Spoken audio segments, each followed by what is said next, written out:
अस्सलामु अलैकुम वरहमतुल्लाहि वबरकातुहू।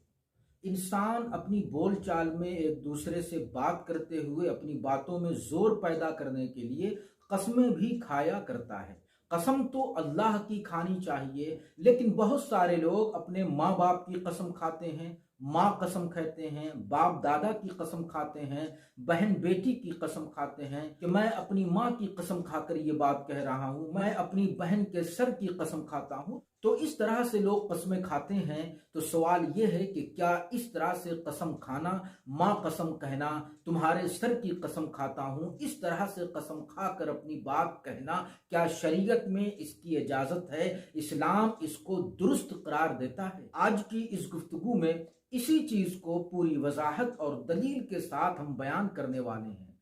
मुहतरम नाजरीन, मैं अरशद जमाल अशरफी और आप देख रहे हैं हमारा चैनल दीनी पैगाम। हमारा ये चैनल किताब सुन्नत की रोशनी में दीन की सही तर्जमानी करता है। दीन का ये पैगाम हम आप तक पहुंचाते हैं। अब आप इस पैगाम को ज्यादा से ज्यादा शेयर करें, और अगर आप इस चैनल पर नए हो तो सब्सक्राइब करें और बेल आइकन को जरूर प्रेस करें ताकि जो भी नई अपडेट हो वो आप तक सबसे पहले पहुंचे। मुहतरम नाजरीन, अल्लाह के अलावा चीजों की कस्में खाना कैसा है? खास तौर से माँ की कसम खाना, अपनी बहन बेटियों के सर की कसम खाना, बाप दादा की कसम खाना कैसा है? तो आइए जानते हैं कि इस सिलसिले में अल्लाह के रसूल सल्लल्लाहु ताला अलैहि वसल्लम की क्या हिदायत मौजूद है।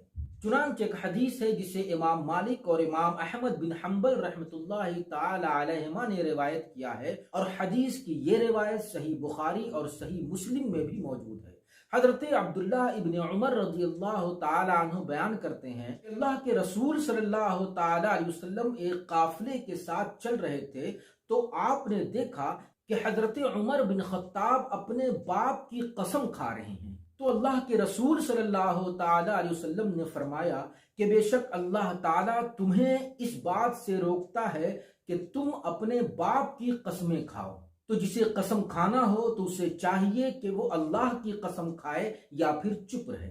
इस हदीस से ये बिल्कुल वाज़ेह हो गया कि बाप दादाओं की कसम खाना मना है। इसी तरह एक और हदीस है जो सुनने नसई और सुनने अबी दाऊद में मौजूद है। हजरत अबू हुरैरा रज़ियल्लाहु ताला अन्हु बयान करते हैं कि अल्लाह के रसूल सल्लल्लाहु ताला अलैहि वसल्लम ने फरमाया कि न तुम अपने बाप की कसमें खाओ और न अपनी माओं की कसमें खाओ और ना बुतों की कसमें खाओ। कसमें सिर्फ अल्लाह की खाओ, और अल्लाह की कसम भी उस वक्त खाओ जब तुम सच्ची कसम खाने वाले हो।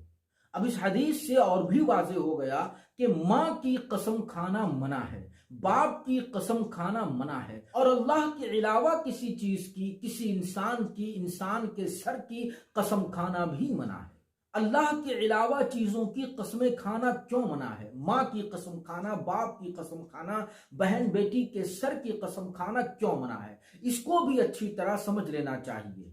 चूंकि अल्लाह की जो कसम खाते हैं तो वो अल्लाह की अजमत की वजह से खाते हैं। अल्लाह बहुत अजीम है, बड़ी अजमतों वाला है, तो उसकी आजमत के इजहार के लिए कसम खाते हैं। तो अगर आप अल्लाह के अलावा बाप दादाओं की कसमें खाएंगे, माओं की कसमें खाएंगे, किसी इंसान के सर की कसम खाएंगे, तो इसका मतलब यह है कि अल्लाह की जो आजमत थी उस आजमत में आपने दूसरे इंसानों को बराबर कर दिया। इसीलिए माँ बाप की कसम खाना या किसी के सर की कसम खाना सख्त ममनू है। जैसा कि इमाम मुहम्मद रहमतुल्लाहि ताला अलैह ने लिखा है कि हम इन बातों पर अमल करते हैं और किसी के लिए मुनासिब नहीं है कि वो अपने बाप की कसम खाए, यानी ये एक नापसंदीदा और मकरूह अमल है। लेकिन अगर कोई इस तरह से कसम खाता है तो वो गुनहगार तो होगा, लेकिन उसे इस कसम का कफ्फारा अदा करना वाजिब नहीं है, बल्कि वो तौबा इस्तिगफार कर ले, जैसा कि इमाम तहावी रहमतुल्लाहि ताला अलैह ने अपनी किताब मुख्तसरुत तहावी में बयान किया है। तो नाजरीन, उम्मीद है कि ये मसला अच्छी तरह आपकी समझ में आ गया होगा। लिहाजा जो लोग माँ कसम और तुम्हारे सर की कसम, इस तरह की कस्में खाते हैं, उन्हें जरूर मना करें। वस्सलामु अलैकुम।